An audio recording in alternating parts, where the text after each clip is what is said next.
अभी अभी जानकारी मिली है कि बिलाईगढ़ के विधायक चंद्रदेव राय के यहाँ भी छापा पड़ चुका है।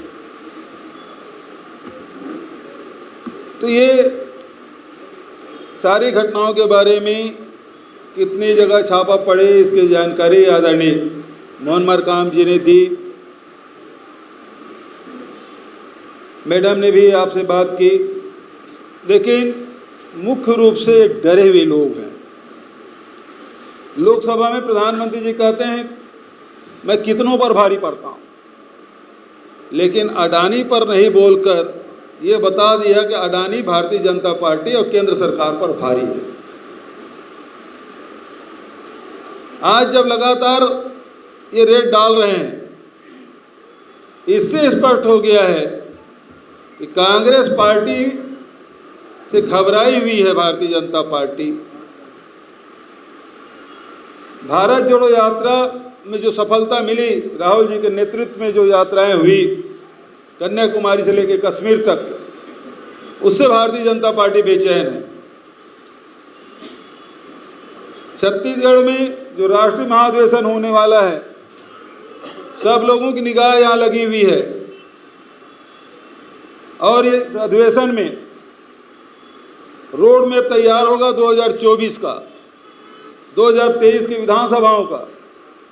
उससे भारतीय जनता पार्टी घबराई हुई है और इस घबराहट के कारण से ये कार्यक्रम सफल न हो, इसके लिए इस प्रकार से निम्न स्तर के हथकंडे भारतीय जनता पार्टी सरकार ने अपनाया है, जिसकी जितनी निंदा की जाए कम है। क्योंकि सबको पता था कि ये ठीक अधिवेशन के पहले ये रेड करेंगे। हम लोग भी उस तैयारी में हैं। हमारा अधिवेशन किसी भी हालत में कितना भी कोशिश कर ले भारतीय जनता पार्टी की सरकार या भारतीय जनता पार्टी के लोग, असफल नहीं होंगे, बल्कि इससे और ज़्यादा सफलता हमको मिलेगी। मैं समझता हूँ कि इस रेड से कोई घबराने वाले नहीं हैं।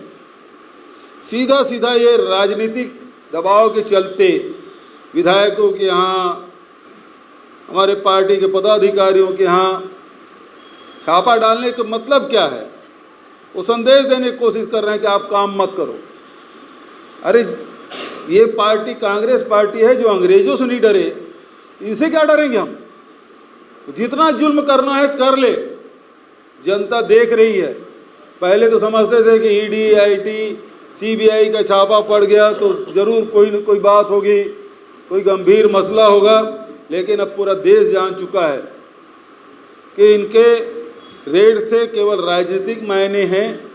राजनीतिक लाभ के लिए इस प्रकार के हथकंडे अपना रहे हैं। इससे जनता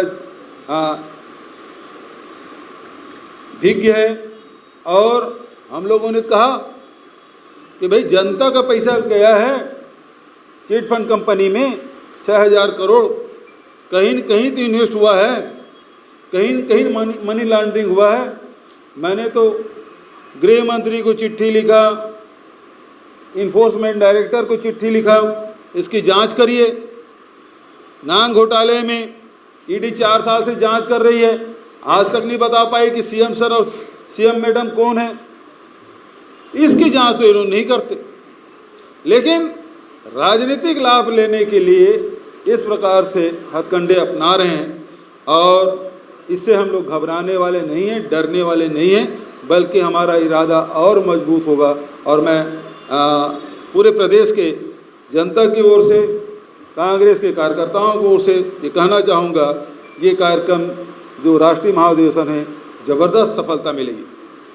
देखिए, ईडी की कार्रवाई पर कांग्रेस पार्टी और भूपेश बघेल जी ने समय समय पर अलग अलग बात कही है। पहले उन्होंने कही थी कि विपक्ष के राज्यों को टारगेट किया जाता है। फिर उन्होंने कहा कि सरकार को अस्थिर करने के लिए कार्रवाई है।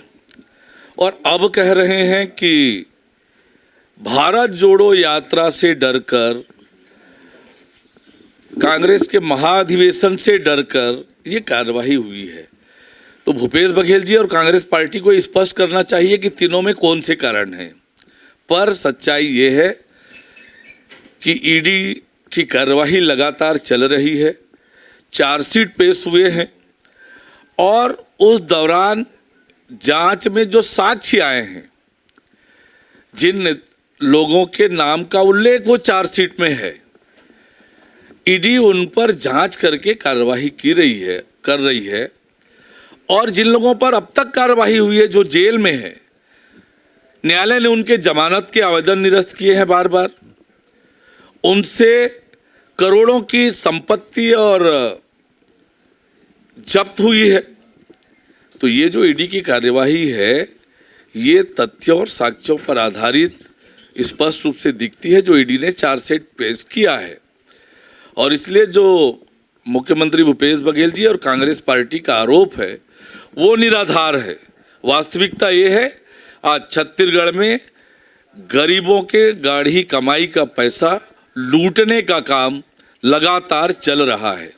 होराइजन हॉस्पिटल विश्व स्तरीय मल्टी स्पेशलिटी हॉस्पिटल अब रायपुर के हृदय स्थल में उपलब्ध। जटिल ऑपरेशन, क्रिटिकल केयर व आधुनिक इमरजेंसी सेवाएं, आपकी हर बीमारी का संपूर्ण इलाज। होराइजन हॉस्पिटल, जल विहार कॉलोनी, कटोतला, रायपुर।